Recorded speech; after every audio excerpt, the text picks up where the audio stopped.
punishments. Children are on fitrah. They have a better, they're closer to jannah than you, bro. Like, Allah, don't eat those cookies, Allah will be very angry. No, He won't.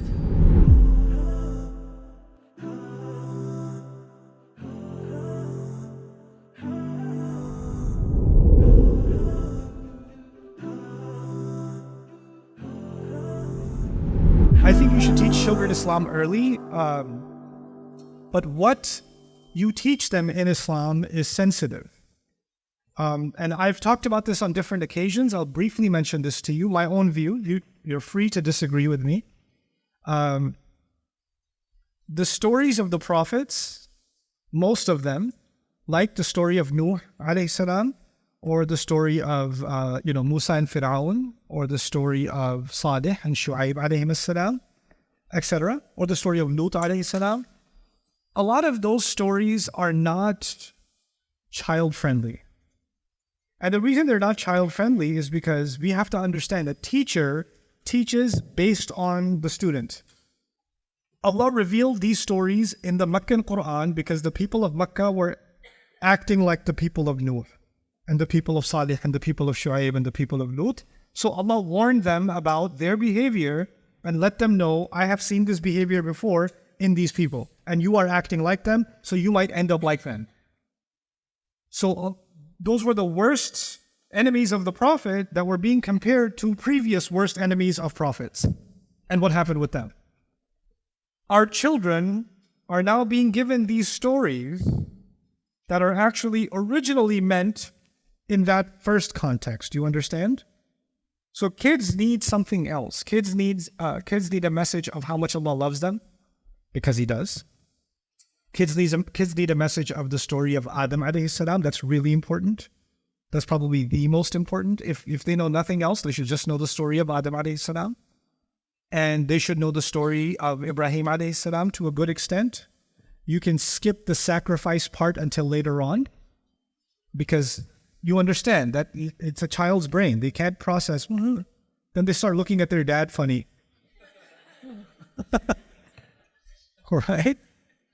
But Adam alayhi salam's story, we should understand it well, and we should teach it well because it's important.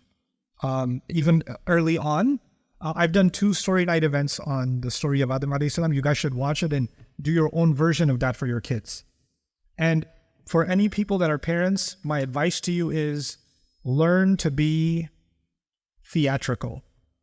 Learn to be a clown. Learn to be an actor.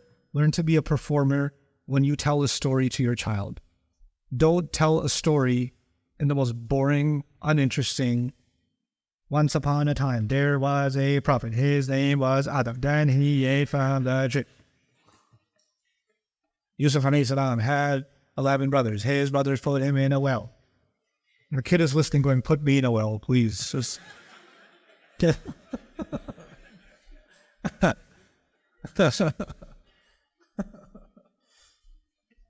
So yeah, I think that some stories of the Prophets ﷺ, and then basic manners, but no mention of punishments. Children are on fitrah. They have a better, they're closer to jannah than you, bro.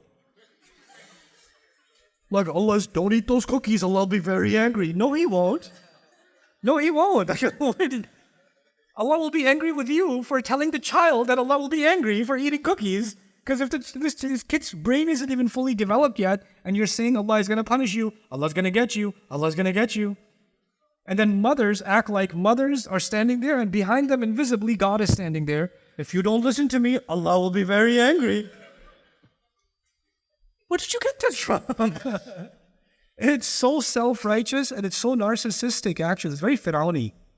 You shouldn't do it. And then some people do this so much, they get used to it, and women in their older age are telling their daughters, if you don't have my dua, Allah will never give you anything good in your life. I checked with Allah, He told me, yes.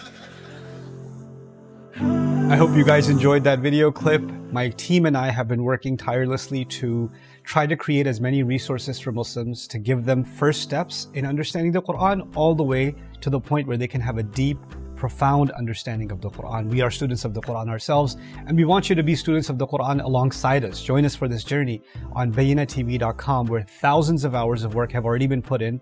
And don't be intimidated, it's step by step by step, so you can make learning the Quran a part of your lifestyle. There's lots of stuff available on YouTube, but it's all over the place. If you want an organized approach to studying the Quran beginning to end for yourself, your kids, your family, and even among peers, that would be the way to go. Sign up for bayyinatv.com.